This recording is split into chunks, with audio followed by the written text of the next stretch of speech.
नमस्कार मैत्रिणींनो, आज तुमच्याशी मनापासून बोलायला आले आहे. आपल्यापैकी बऱ्याच जणी ब्लाऊज शिवताना किंवा शिवून घेताना छोटे-मोठे प्रॉब्लेम फेस करत असतात. कोणाचा ब्लाऊजमध्ये क्रीज येतो, कोणाचा शोल्डर उतरतो, कधी चेस्टमध्ये दाबल्यासारखं होतं, तर कधी ब्लाऊजची उंची कमी पडते, तर कधी सगळं बरोबर असूनही फिटिंग काहीतरी चुकल्यासारखं वाटते.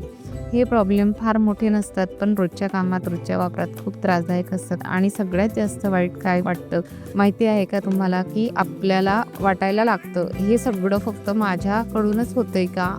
आपणच चुकीचं शिवतोय का? पण मी आज खूप ठामपणे सांगते, हे प्रॉब्लेम फक्त तुमच्याच नाहीत, हे प्रॉब्लेम बऱ्याचशा मैत्रिणींना येतात. फक्त यावर योग्य मार्गदर्शन मिळत नाही. मी स्वतः गेली 25 वर्ष ब्लाऊज शिवणकामात काम करते, घरातून बुटीक चालवते. ब्लाऊज, ड्रेस, नऊवारी हे सगळं काम मी स्वतः केलं आहे. या प्रवासात मी खूप चुका केल्या, खूप गोष्टी शिकले आणि आज जे काही सांगते ते पुस्तकातलं नाही, तर अनुभवातून आलेलं आहे. खूप वेळा माझ्याकडे मैत्रिणी येतात आणि सांगतात, ताई मला प्रिन्सेस कट आवडतो, पण एकदा शिवून घेतला की चेस्टमध्ये दाबल्यासारखं होतं, म्हणून मला प्रिन्सेस कट नको. आणि इथेच एक मोठा गैरसमज तयार होतो. खरं तर प्रिन्सेस कट खराब नसतो, तो अनकम्फर्टेबल नसतो, पण बऱ्याच वेळा तो चुकीच्या पद्धतीने शिवलेला असतो. बिना पप, बिना योग्य शेप दिलेला डायरेक्ट प्रिन्सेस कट शिवला जातो आणि मग कस्टमरला त्रास होतो. तेव्हा मी अशा कस्टमरला थेट नकार देत नाही. मी त्यांना शांतपणे समजवते की डिझाईन प्रॉब्लेम मध्ये नाही असते, म्हणजे शिवण्याची पद्धत प्रॉब्लेम आहे. योग्य पप, योग्य शेप दिलेला नसेल तर प्रिन्सेस कट, कटोरी ब्लाऊज इतकाच कम्फर्टेबल असतो. हे सगळं सांगायचं कारण एवढंच की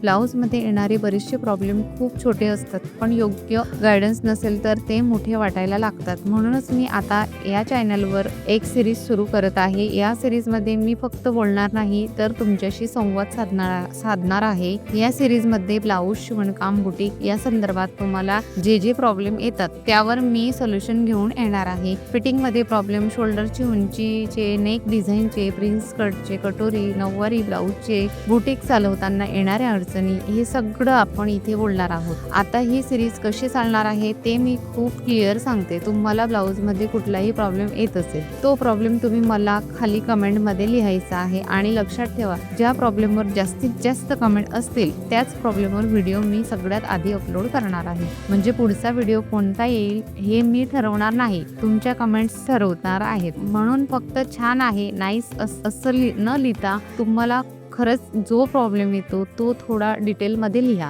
कारण तुमच्याच कमेंटवरून आपला पुढचा व्हिडिओ सुरू होणार आहे. या सिरीजमध्ये मी माझे अनुभव पण शेअर करणार आहे आणि बुटीकमध्ये काय काय अडचणी येतात ते पण सांगेन, आणि त्याचबरोबर ब्लाऊज, ड्रेस, नऊवारी फॅशन यावर परफेक्ट टिप्स देईन. म्हणजेच चॅनलवर अनुभव, सोल्युशन आणि गायडन्स सगळं मिळेल. तर मैत्रिणींनो, आजच्या व्हिडिओ खाली आणि कमेंट्समध्ये नक्की लिहा, मला ब्लाऊजमध्ये हा प्रॉब्लेम येतो, आणि ज्या प्रॉब्लेम्सवर जास्तीत जास्त कमेंट असतील त्याच प्रॉब्लेमवर पुढचा व्हिडिओ सगळ्यात आधी येईल. आपण सगळे मिळून ही सिरीज पुढे घेऊन जाणार आहोत. पुढच्या व्हिडिओमध्ये भेटूया. आणि व्हिडिओ जर आवडला असेल तुम्हाला तर नक्की लाईक करायला विसरू नका. थँक्यू.